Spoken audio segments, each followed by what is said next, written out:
you're studying in disability studies and you're interested in architecture and design. And so I'm very interested to know, like, how did you like get into both of those things? And then how did you put them together? Like, that's really fascinating to me. So I'm a registered architect. I did my undergrad. I have a Bachelor of Architecture, which is a professional degree, which is different than a regular bachelor's. It's very complicated. Mm-hmm. And I've worked as an architect for a few years before I did this. And I worked at a really small firm, which was a great environment for me. I was given a lot of control. I worked on residential spaces, like high end, but for one client. So, it was all the things I'm good at. I got to know everything about this client. You have to figure out what their bathroom habits are with their couple to figure out how to design their bathroom, and spend hours picking out their door hardware. But I didn't want to do high end residential spaces forever. Right. I loved my clients, but it was just not where I wanted to be forever. And a year and a half ago, I left that job, and, worked on my licensure, started working as a materials librarian at this large firm, and started in this path because I wanted to sort of combine the two fields. And the necessity for that was really exemplified by the response that I've received from a lot of other architects, which is oh, so you want to be a code consultant? And I'm like, no, not at all. I'm this degree is not going to help me with that at all, honestly. I can read the code and memorize the code. This is not, I really wanted to bring that humanities perspective into it. And in general, it's because I have an interest in autistic space, and I got really hooked on that idea. And I didn't know how to do that or what to do with that. And I was like, okay, I also need to step outside of that. I need to, figure out what disabled space means and really play with a lot of those ideas, and not when I'm actively designing something. Right, right. What immediately comes to my mind, because it's where the sort of intersection of architecture. I mean, I'm not an architect at all. I'm not trained in any of this. So I'm totally an autodidact, including when it comes to interior design. But I'm fascinated by it, and I always have been. And where the sort of nexus of design, architecture, interior design, and disability came together for me was when I learned about deaf space at Gallaudet University. I'm sure that you're familiar with that, right? Yeah. So it sounds like that's a little bit what you want to do, but for autistic people. Exactly. I literally wrote that down on my notes to talk about. Well, why don't you talk about deaf space a little bit? Because I just think it's fascinating, and you probably know more about it than I do. Yeah, no, I think it's amazing. And I also think it's wild that I didn't learn about it until after I had started this program. So I learned about it in September, October last year. And I was mind blown. How did I not know about this? It was, conceived of at Gallaudet, which is Deaf University in DC, about 15 years ago. And it's really, you're right. It's everything I want to do, but with autistic space, because it's about how to make spaces more, not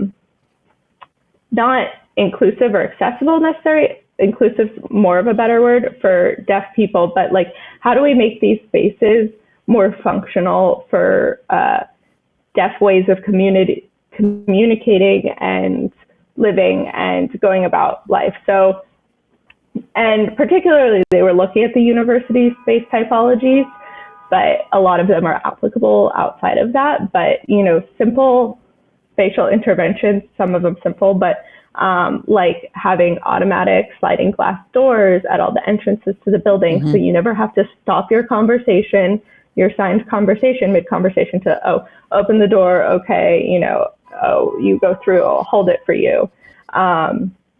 They did research about what the best sight lines are, and having rounded corners and the types of backlighting and front lighting you need to like not wear your eyes out so much, watching science conversations all day, the size and shape and the layout of the classrooms to best like have everyone interact with each other.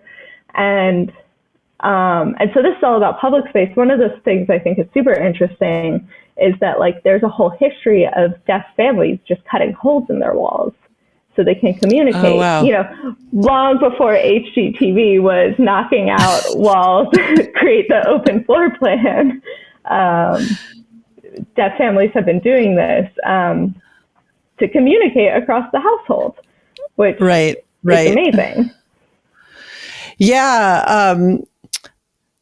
It was really what was really sort of the aha moment for me when I started looking into deaf space. And I have a little bit of a history of, at one point in my life, I had a good friend who was deaf, a classmate, and I was learning, I and a few of our other classmates were learning American Sign Language. And I never became super proficient, but I became obsessed. Like it became a special interest of mine, sort of deafness, the history of deafness. And I think that was sort of my entree into thinking about disability differently. It was a long time ago, like a quarter of a century ago.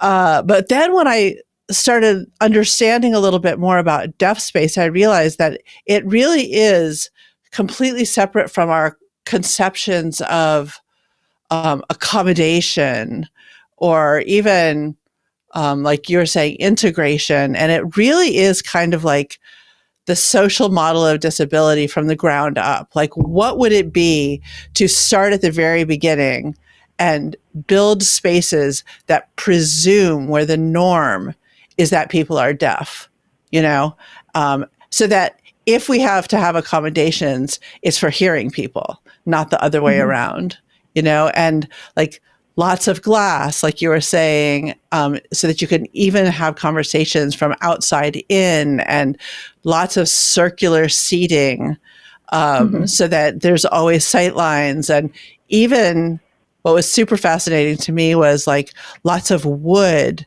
because you have this sense that deaf people don't hear at all, but they do have many, even people who are profoundly deaf have a relationship to vibration, and that wood is a really good conducer of vibration. Like that's what really set me off on all of this. And I immediately thought, we could do this for neurodivergent people, I'm like more interested personally in interior spaces and what neurodivergent people can do themselves in their own interior spaces. But I am familiar with some work that's being done, especially around autism and autistic people in public spaces and university spaces. I don't know if you're familiar with, I went to a conference where there were some people from City University in Dublin, where they're doing some really interesting work. I've seen some stuff about that. I thought you were going to say Mixed Design, which is this design firm that's been doing work with that, but also like overall, like across like a lot of disability and even like religion and stuff. But oh, interesting. What's the name of the firm again? I hadn't heard of it. It's called Mixed, M-I-X Design. Oh. And they have one project that they've put a lot of work into that is about bathrooms. It's just about bathrooms. Oh, interesting. It's very interesting. Yeah. Yeah. Yeah. So there are really exciting things happening, but maybe not fast enough. Yeah, for sure. For sure. Yeah, I love personal spaces. I love home spaces. I'm like a homebody. I love doing like working on people's personal apartments, but I want to push this outside of the home and say like, yeah, how can we do deaf space and make that autistic space in a way that goes beyond just like, there's all these really like important interventions, like having good acoustics and having good ventilation so you don't have smells stacking up. That are like really important all around, but like beyond that, let's push beyond that. Let's let's do something more than like slap a ramp on top of the stairs the equivalent of that. Right. Yeah. You're probably familiar with Devin Price's book, Unmasking Autism.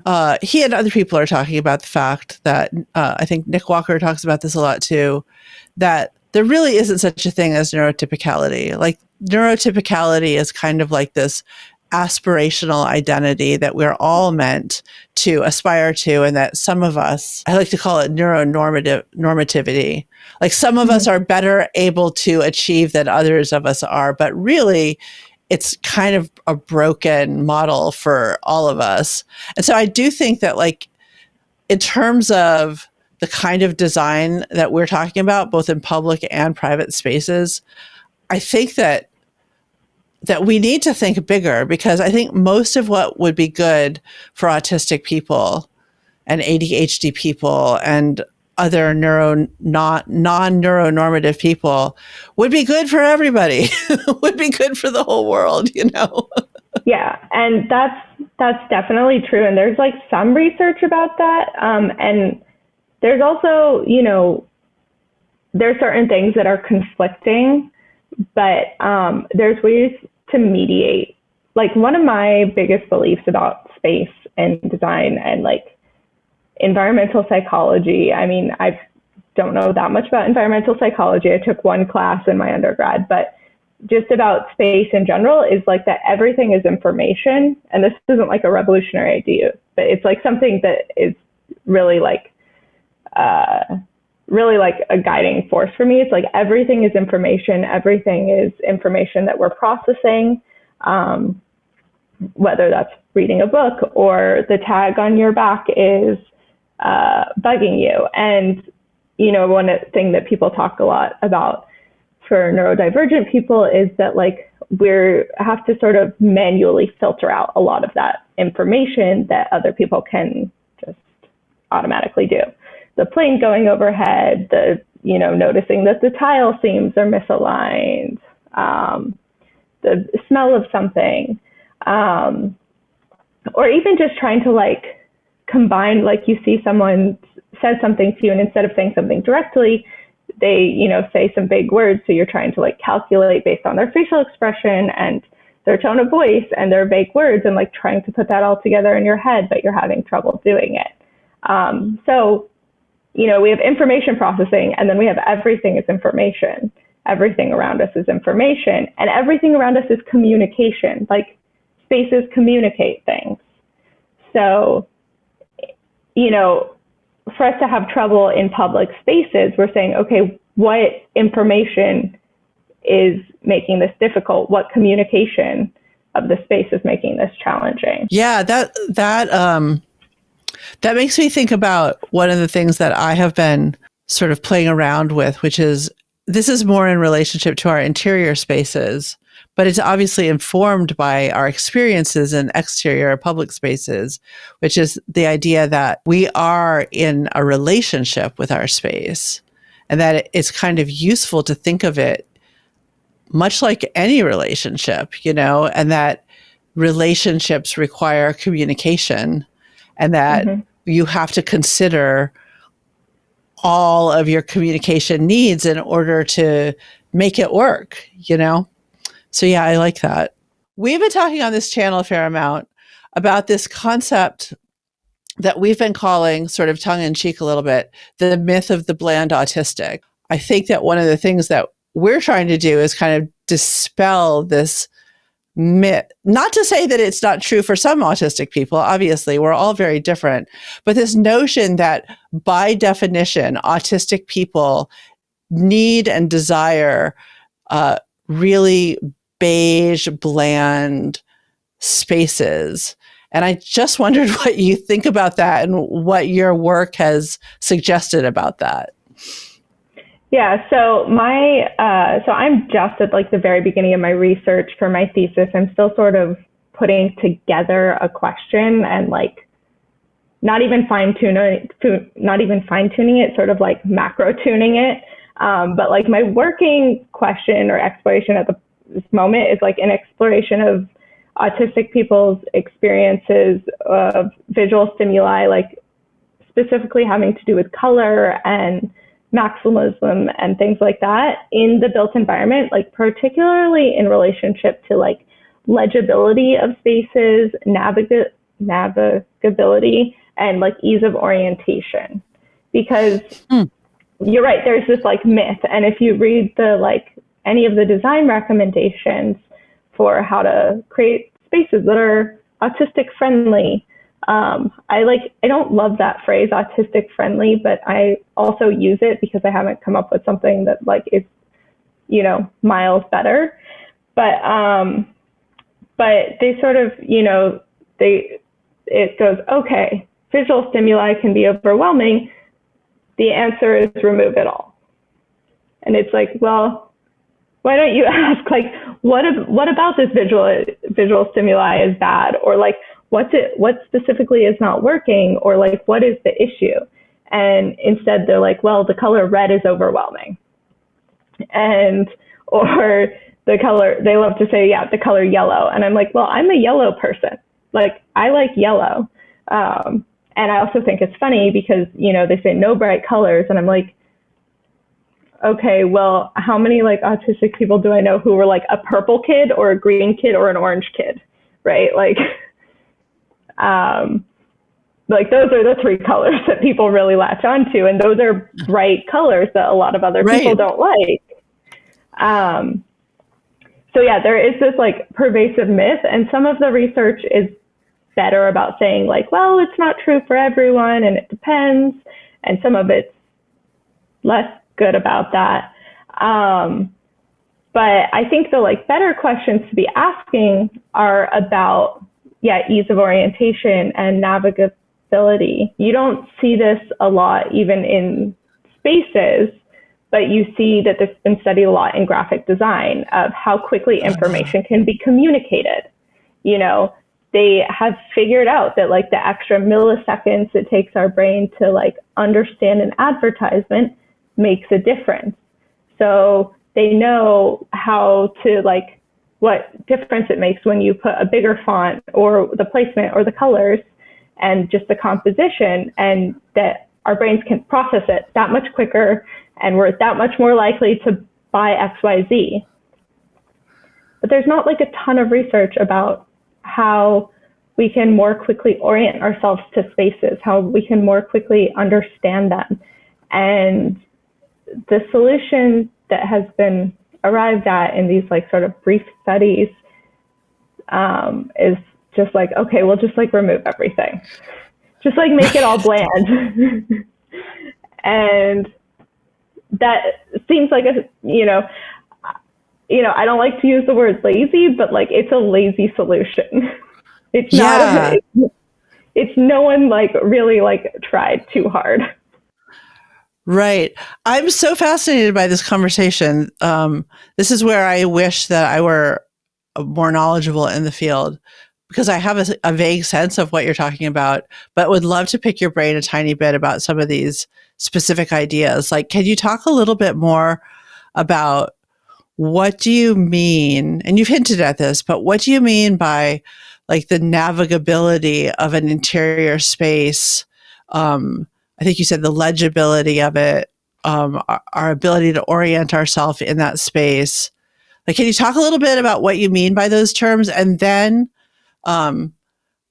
what the relationship might be to things like color and texture and layers and maximalism? Yeah, so I have a good example for this. Legibility is there's probably more examples than this, but it's accomplished through various things: signage, color, spatial layout, defined spatial sequencing, and signifiers, various furniture. There's lots of things. So a good example that I use, because this is personal, because I really hate being the first person to walk into a restaurant.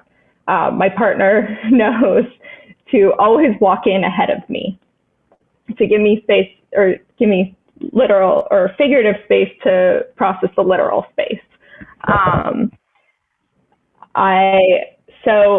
If you walk into a restaurant and there's a host stand immediately there, even if there's no host there, you kind of, that's a signifier, and you kind of understand, okay, I'm supposed to wait until someone seats me, unless there's a sign that says if it's before 3 p.m., seat yourself. And then you know. And it's like there's a sign, there's a signifier. But if you walk in, but there's no host stand, no sign, but there's like a half wall and another half wall, and you walk in the door and there's like maybe a bench, and the floor is different here, and so there sort of creates this bottleneck before you walk into the seating, and maybe there's like an iPad on the ledge, like kind of looking like someone dropped it there, and there's no one around. You're still going to maybe say like, okay, maybe I should like wait a minute and not seat myself. I don't know what the deal is in this restaurant. But there's these things that signify what you're supposed to do a little bit, but you're like a little more uneasy. Some people have no issue with this. They don't think twice about it. I think a lot about it. And even I think the people who aren't thinking twice about it, it's still something their brain is doing in the background, which is why like this sort of legibility is important for everyone. There's just some of us who are going to notice it a lot more. Like the other thing is that people are like, oh, well, lots of colors are overwhelming. That makes it so you don't, your brain's overwhelmed. It's like, well, a long white hallway is super disorienting. I don't know if you've ever tried to like find your way through like a labyrinth of like institutional white hallways with just like a tiny sign that just had a number on the door, and you have no idea where you're going. And that's really disorienting. You like can't even remember how far you've walked after a little bit. Yeah. That's so interesting about the restaurant, because about almost a year ago now, my daughter and I were in London. Actually, we were in Brighton, and there was this little pub around from the corner from the Airbnb where we were staying, and it was really charming, like just really classic little British pub. But I walked in and immediately was like frozen, because it was really clear that everybody knew how to do things there. It was like a neighborhood pub, it wasn't a touristy pub.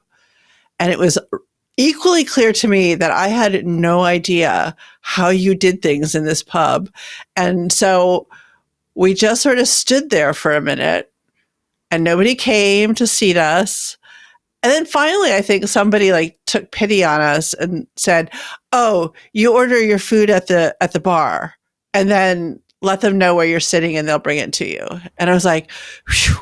But like, but I'm like a deer in the headlights until I have it figured out. Like it's just so anxiety producing to me to not know what to do in a space. Yes, exactly. Yeah. Yes. And then on top of that, I don't really like asking questions because I don't really like talking to strangers. Yeah. So you're like analyzing everything.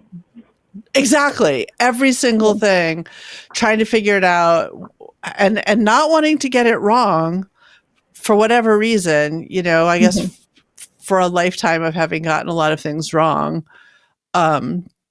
But yeah, that's interesting. I never really thought about the long white hallway, but you're completely right. Like I've actually recently spent a fair amount of time in hospitals because I'm dealing with some illness right now, and I'm fine, but it has entailed a fair amount of being in hospitals, and like just wandering down hospital corridors where there's like everything looks the same, and there's a door here, a hallway here with door. It's just like so easy to get disoriented and have no idea at all where you're supposed to go or what you're supposed to do or if you're in the right place. I think that this idea about color especially and kind of maximalism is really intriguing to me, because I think that some of the presumptions that like neurotypical people who are trying to design for autistic people have are made in good faith. Like what they understand is, oh, autistic people are easily overloaded by sensation, right? And so, or can't filter out sensation as easily as other people can. And so the solution to that, as you were saying, is to just eliminate the sensory inputs, and then it'll all be fine, right? Whereas from the perspective of the autistic person, or at least this autistic person, it's more like, yeah, I don't filter out sensation nearly as effectively as other people do, but there are some sensations that I really love. Like, I still am a human being who loves beauty, who loves color, who loves layers and textures. And so even though I can't filter those out as effectively as other people do, I don't necessarily want to. And in fact, I find that if I'm in just a really bland room, it feels kind of soul sucking. Like, it feels like it just sucks the life out of me pretty quickly. So I don't know. I'm curious to know what your thoughts are about sort of the sensory seeking nature of neurodivergent people, and the relationship of that to various sort of design styles, especially maximalism, but also minimalism. So I have a thought about that. Before I say that, though, I wanted to say that just make a note that, like, when they say, oh, we have to wipe everything that's a sensation, they're also wiping the information. They're wiping the information, and color can be really good information. Like, another one of the spaces that I personally really struggle with, or spatial typologies, is like grocery stores. I hate grocery stores. Absolutely despise them for a myriad of reasons. Some of them have nothing to do with, like, the sensory experience of them, but I also get really, like, lost and disoriented in them. And I'm not suggesting that this is a perfect solution, but you can imagine that, like, if it were standard for grocery stores to have, like, color-coded aisles of, like, red for meat, blue for dairy, or, like, even sections in the frozen section, it might, like, have the colors for, like, here's the meat, here's the green for vegetables here. Might be a lot easier to navigate. Again, I don't necessarily think that's a perfect solution, but that's, like, a possible example of, like, how color can really effectively communicate something and make it so that even though it's an extra layer of information, it's less information. We suddenly have to process less information because we're not looking at every little thing on the shelf to see, or, like, trying to read each sign, and every sign has, like, 12 things listed on it. And I'm like, like, I don't need to know, like, every type of drink that's in this aisle. I just need to know that this this aisle has the drinks. But to answer your question about about maximalism, and that one thought I have is, like, maximalism feels like personality and joy, right? This isn't, like you said in, previous episodes, is like, it's not clutter. It's not mess. It's like, it feels like an expression of joy and personality. And so for me, like, when I go into a maximalist space that's someone else's, and even if it's not my style, their collections of things are things I'm not necessarily interested in. It differs from that. It makes me feel safe and happy. It feels real. It feels like a communication of, like, authenticity, which is also something, like, as autistic people, we struggle with other people, not being direct, not directly communicating that part about themselves or what they mean. So a maximalist space is real. It feels like an authentic communication of what someone cares about, what something means. And so I love that. It feels safe. And that's on, like, a personal level, but then, how can we sort of translate that into more public spaces that obviously we're not going to have trinkets on, like, the shelves in the grocery store, but, like, how can it have more hominess? Instead of the awfulness that it is. Yeah, that's fascinating that I've been so focused on like private interior spaces that I hadn't really thought about how you could take some of the aspects of what makes an interior space work out into the world. Um, I love this idea that when you go into somebody else's maximalist space, it's just more data about who they are.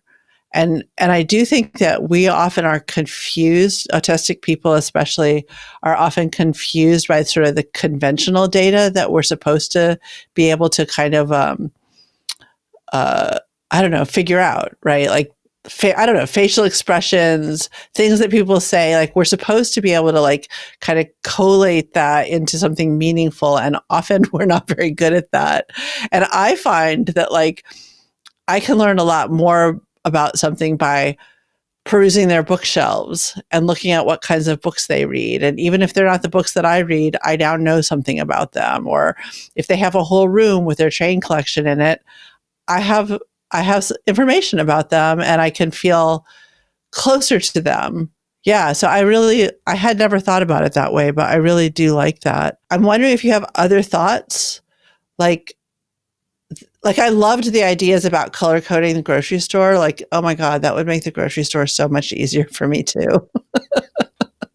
I sometimes just find myself wandering and wandering and wandering, and I don't know. And also because they like the ways that grocery stores are laid out these days, I find to be really illogical. Like stuff that should absolutely be put together in my mind isn't, and Mm-hmm. I'm just like, Mm-hmm. like, why isn't the dried buttermilk powder in the baking section? Like, what else do you use buttermilk powder to reconstitute into buttermilk for other than baking? I don't know.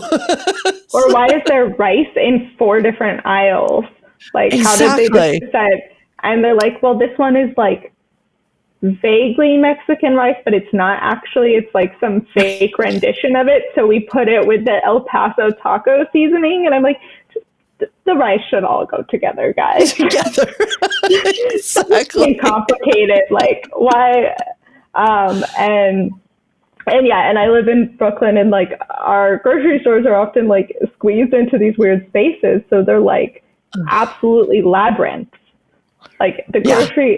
I go to the grocery store very rarely. I am very fortunate that my partner doesn't mind grocery shopping. She's also a very good cook, which is great because I also despise cooking. But when I do, I'm like, I know this grocery store and I still get lost. Like, how is this Yeah. possible?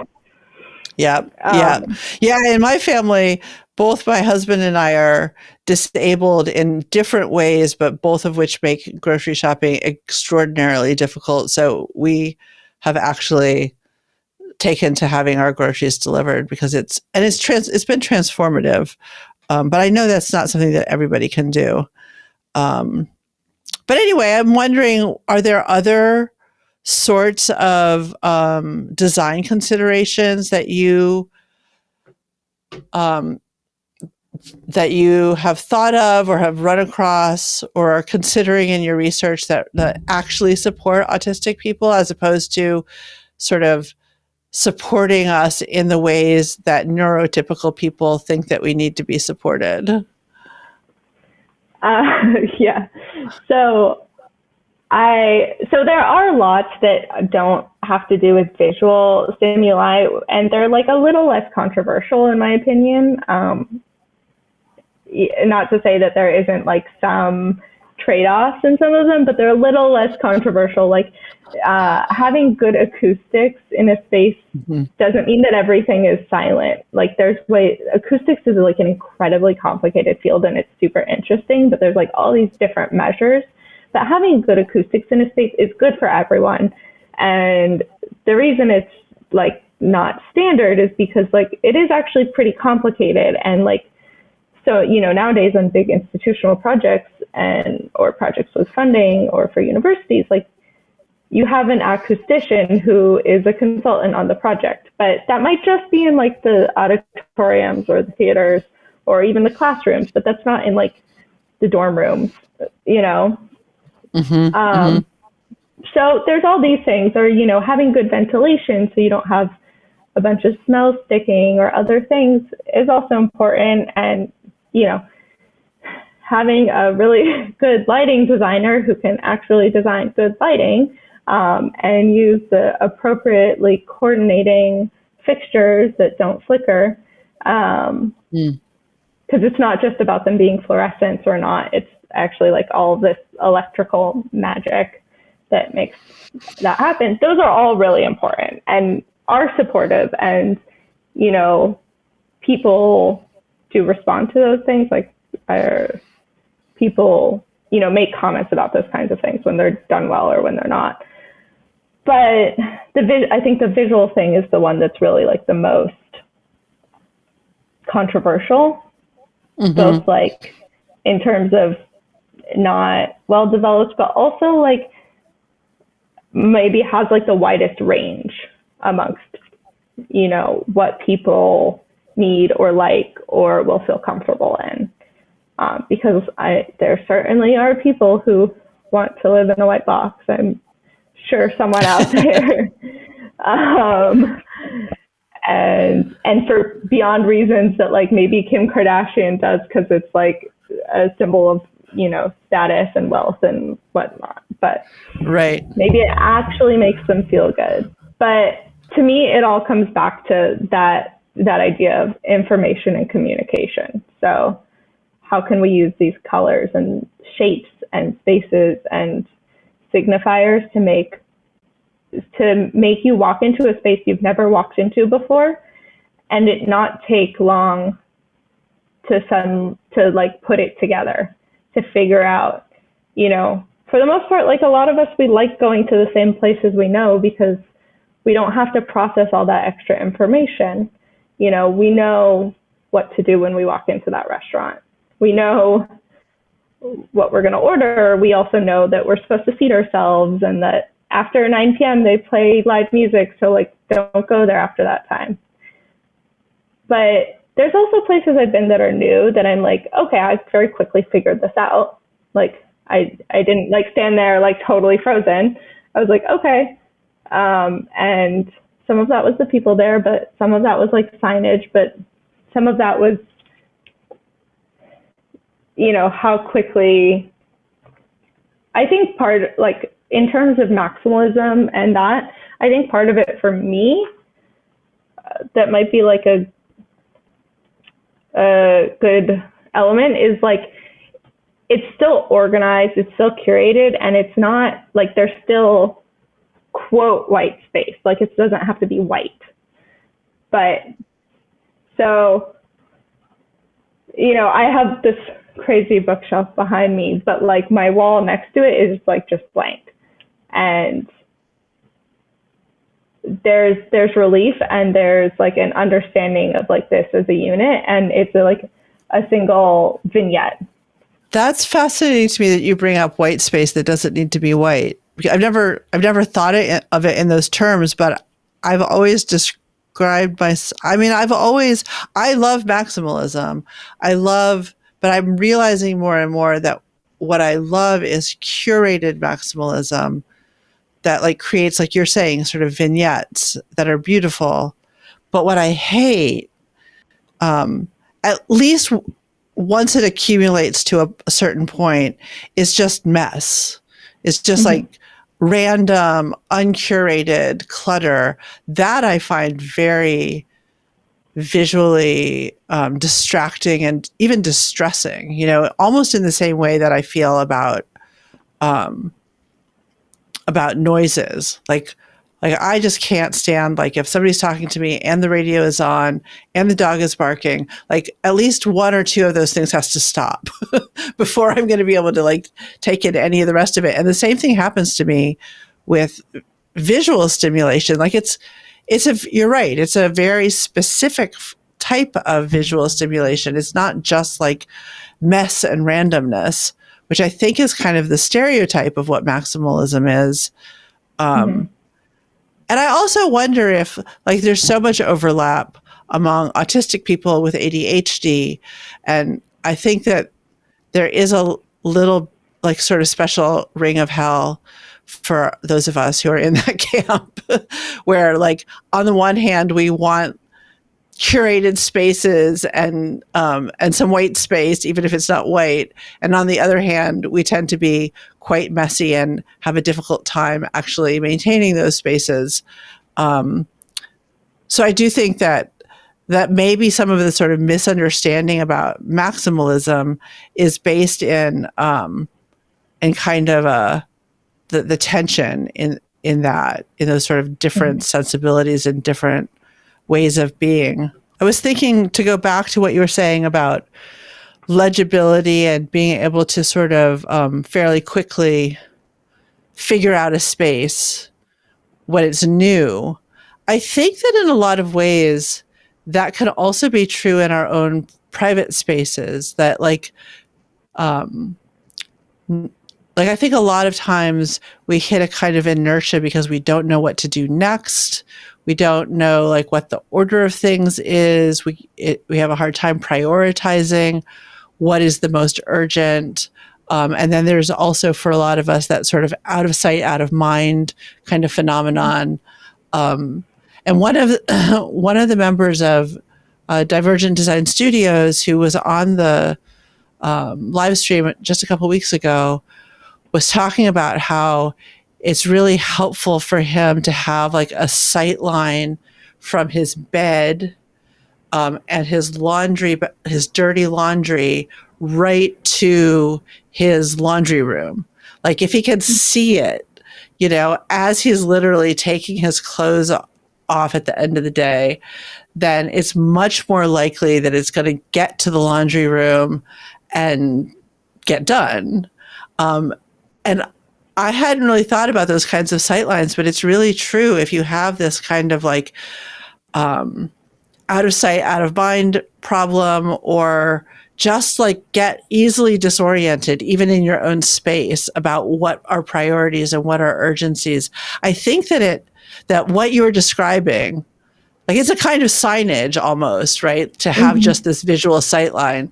I think it applies not just in public spaces into which we might walk for the first time, but literally in our own spaces where we live. Yeah, no, I totally agree. So for out of sight, out of mind. But I also, for me, if there starts to be like a pile of clutter, which I try not to do, but I'm the person in the household who puts everything away. I'm the organizer. But if there sort of starts to be a pile build up because I'm like, oh, I need to deal with that still. Like there's a pile of plumbing stuff because I need to fix our sink, but like I can't do it till 2 weekends from now. Then I actually start to sort of glaze over it. Like I start to not see it. It stresses me out in the back of my head, but I suddenly don't remember that I'm supposed to do it, even though I'm seeing it all the time. So like for me, I've figured out a system like on my nightstand of like, you know, I have my medication that I take in the morning, and it, you know, I want it to like be away, but I also need to see it to remember it. And I put it in a different bottle that I like, but it also needs to be organized. If it's just all sitting out there, then I start to glaze over it. I don't notice it anymore. It's a mess. So I have, you know, a little container that has dividers in it that has the various things I need it, not like a medication container, like a box that has, but it doesn't have a lid. And, you know, I stick that and the lotion and the thing, and it's all organized. Oh, right. But it's there. I see it. If it wasn't organized, I would then stop seeing it because my brain would be like, too much, can't deal with that. I think sense. It intensely makes sense. And you just gave me the idea. I've a couple of designers that I really like have interior designers have suggested that when you have a collection of sort of quasi-random stuff, but that needs to be in a place, sort of like the stuff on a nightstand, you know, like it's not, I don't know, it's not like just pretty things. But there are things that do need to be there and need to be visible, that if you just put them in a tray with low sides, or you put them on a book, something that kind of like contains them, that it suddenly makes them look like they're meant to be there and look like a collection and look like they're meaningful. But I love this idea, but I hadn't translated it to my nightstand, which is a problem for me, because I not only have like the medication that I need to take first thing in the morning, but then I have the medication that I need to take a little bit later in the morning. So I have multiple pill dispensers in multiple places. One is next to my bed, and then another is next to the couch where I like sit in the morning and drink my coffee and tea and eat my toast. And I still haven't come up with like a solution for how to make it both visible, so that I remember it, but also not just ugly, you know? And I think that might be it, that like maybe I need like a nice, pretty little tray in both places to sort of contain it, and to put a couple of other things like my glass of water next to my bed that I need to have there. Yeah. Yeah. That's great. And like the difference between having a lid over it, like makes like that ruins it, even though it's like, oh, a little prettier, even if you know that that box is only the box for that. So it should trigger your memory. It doesn't. Oh yeah. Like my bedside table has 2 drawers in it, and I have tried keeping my meds in the drawers. I just like forget them all the time. Yeah. Yeah. The last few things that we just wanted to ask you about are, like, I know that you're doing a lot of research and a lot of reading in this area. And so, like, who should we be reading? And do you have any favorite papers or books, or who are your biggest inspirations, sort of, or mentors in this particular field of research? So there's not a lot, but some of my favorite stuff that I have read, or the people whose work is, you know, the people who are even doing related work. It's not going to be directly related to this, but there's one article from 2010 by Jim Sinclair on Disability Studies Quarterly. It's online. It's open access. It's not just called Autistic Space, but it's called Being Autistic Together, I think. And that's a fabulous article. It's great. It's not necessarily talking a lot about these little design things, but it's amazing. And there's also there's some people who are doing really like awesome work that are really pushing the boundaries of like disability in architecture, and to some extent talking about neurodivergence in architecture. And one of them is Amy Hamry, I think that's how you say it. And they have a great book. A book I just recently read that's like a very architectural book. It's honestly a little too much architecture theory even for me, but it was still fabulous, was by David Gisson. It's called The Architecture of Disability. It just came out. I just went to a book talk by him also, and it's a really interesting book because it's talking about how to like completely, it's actually like a critique of access politics, and like why access is like really like good, but like the wrong idea, like the wrong question. How to like really see architecture and spaces through a disability lens, which, that book is more about physical impairments. There's a little discussion of PTSD in there, but I think that they're like taking that idea over to looking at cognitive impairments, not just autism and neurodivergence, but also all types of cognitive impairments, is a really good direction. Well, Elizabeth, this has just been so delightful. It's so fun to like find a kindred spirit who has the same special interest as you, and you can just sort of like info dump on each other in a way that like that makes sense. It's been super fun. It's great to talk. Thanks for being here.